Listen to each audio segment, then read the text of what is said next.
Assalamualaikum warahmatullahi wabarakatuh. Perkenalkan, nama saya Rani Aprianti, saya dari kelas 11 IPA 4. Dalam video ini saya akan menjelaskan mengenai mekanisme kerja otot rangka. Mekanisme kerja otot pada manusia. Apabila otot mendapat rangsangan, otot akan berkontraksi.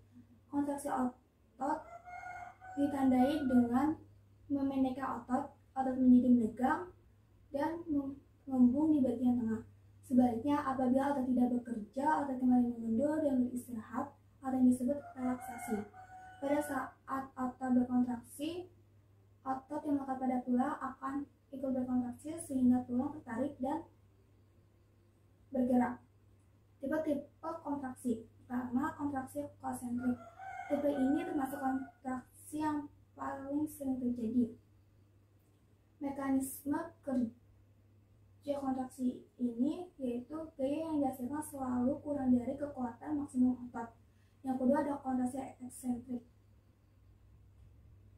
Tipe ini disebut dengan kontraksi eksentrik, yaitu gerakan otot yang memanjang atau meregang. Mekanisme kerja otot pada kontraksi ini adalah serabut otot akan meregang akibat kekuatan dari luar otot yang lebih besar dari yang dihasilkan oleh otot itu sendiri.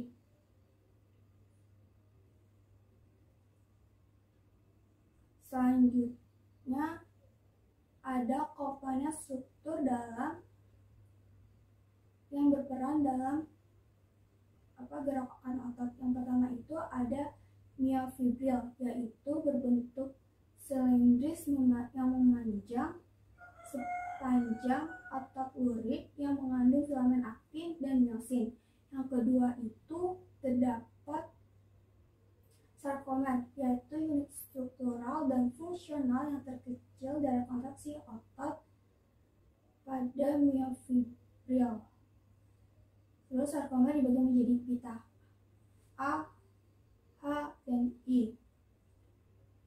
Yang ketiga ada aktin, yaitu filamen kontraktil yang memiliki sisi aktif dan situs pengikatan. Yang keempat ada miosin, yaitu protein filamen yang tebal dan memiliki penonjolan yang dikenal dengan kepala miosin. Yang kelima ada troponin, yaitu protein kompleks yang melekat pada tropomyosin.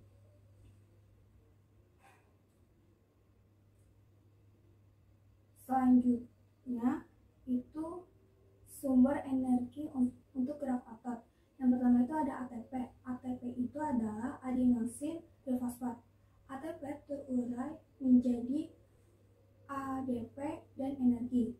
ADP itu adenosin difosfat. Selanjutnya ADP akan terurai menjadi AMP dan energi. AMP adalah adenosin monofosfat. AMP. Selanjutnya ada kreatin fosfat. Kreatin fosfat akan terurai menjadi kreatin, fosfat, dan energi.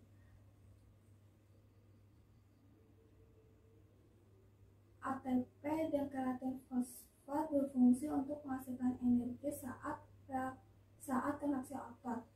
Fase ini tidak memerlukan oksigen sehingga disebut fase anaerob.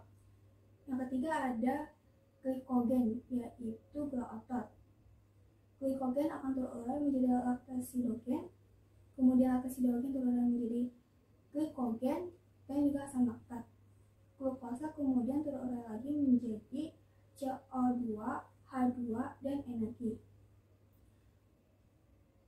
Proses tersebut memerlukan oksigen sehingga disebut dengan fase aerob. Jika terdapat banyak asam laktat, otot akan terasa letih. Asam laktat kemudian akan teroksidasi menggunakan oksigen. Berikut ini persamaan reaksinya.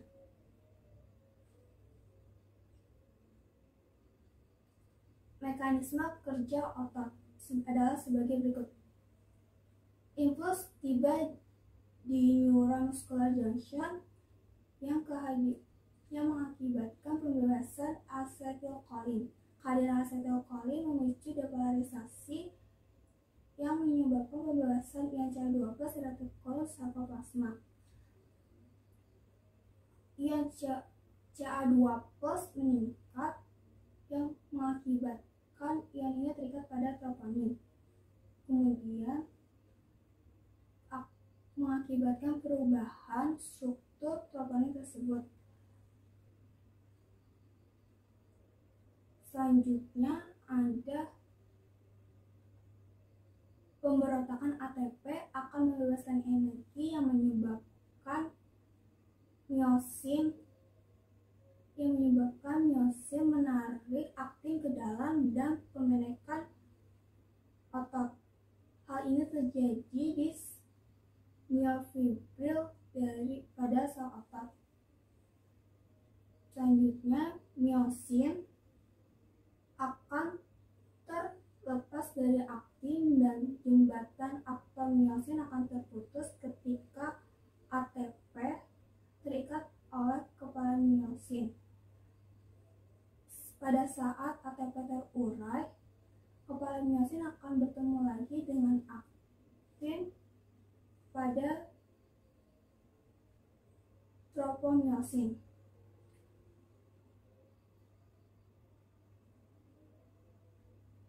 Proses kontraksi tetap dapat dilakukan asalkan terdapat ATP dan juga ion Ca2+.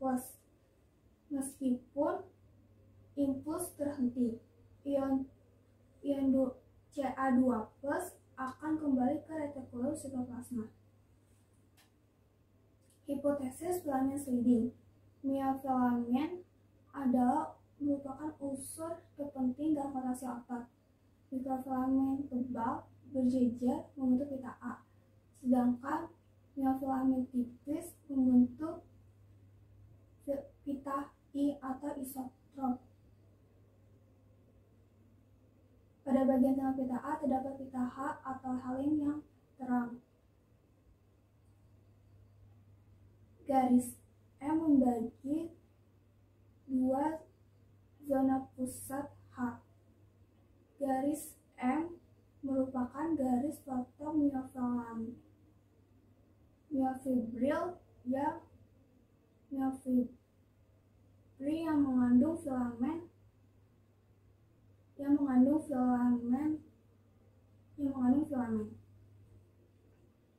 Sekian dari saya, mohon maaf bila ada kesalahan kata atau pengucapan. Wassalamualaikum warahmatullahi wabarakatuh.